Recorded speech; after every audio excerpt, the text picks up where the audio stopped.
Kochi പള്ളുരുത്തിയിലെ SFI നേതാക്കളെ police തെറി വിളിച്ചെന്ന് പരാതി. Palluruthy area secretary PS Ashwin മുഖ്യമന്ത്രിക്ക് പരാതി കൊടുത്തു. ഇടക്കൊച്ചി CNA കോളേജിലെ പരിപാടിക്കിടെയാണ് സംഭവം. അകാരണമായി കഴുത്തിന് പിടിച്ച് ജീപ്പിൽ കയറ്റിയെന്നും പരാതിയിലുണ്ട്. പ്രിൻസിപ്പലിന്റെ പരാതിയെ തുടർന്നാണ് കസ്റ്റഡിയിലെടുത്തത് എന്നാണ് പോലീസ് നൽകുന്ന വിശദീകരണം. അച്ഛൻ പാലാഴി കൊച്ചിയിൽ നിന്ന് ടെലിഫോണിൽ ചേരുന്നു. ഗുഡ് മോർണിംഗ് അച്ഛൻ, പറയൂ.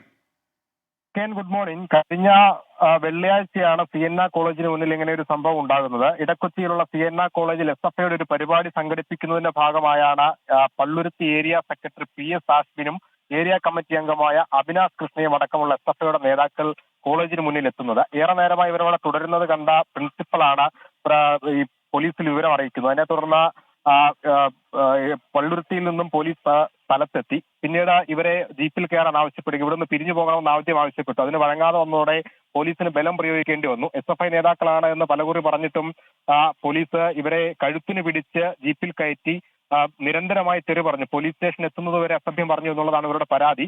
എന്തായാലും സംഭവത്തിൽ മുഖ്യമന്ത്രിക്ക് നേരിട്ട് അവിനാശ് പരാതി ഈ SFI നേതാക്കൾ പരാതി നൽകിയിരിക്കുകയാണ്. ഈ പള്ളുരുത്തി പോലീസിന്റെ നടപടിക്കെതിരെ ഉടൻ തന്നെ നടപടിയെടുക്കണമെന്ന് ആവശ്യപ്പെട്ടുകൊണ്ടാണ് പരാതി നൽകിയിരിക്കുന്നത്. എന്തായാലും പാർട്ടി പത്രത്തിൽ ഈ വാർത്ത പ്രാധാന്യത്തോടു കൂടി വന്നതോടെ സംഭവം വലിയ ചർച്ചയായി. SFIക്ക് പോലും പോലീസിനെ കൊണ്ട് രക്ഷയില്ല എന്നുള്ള പ്രചരണം ശക്തമായി. എന്തായാലും ഇപ്പോൾ ഈ സംഭവത്തിൽ പരസ്യ പ്രതികരണത്തിന് SFI നേതാക്കളെ ജില്ലാ നേതൃത്വം വിലക്കിയിട്ടുമുണ്ട്. Okay, thank you Ashwin Palazhi.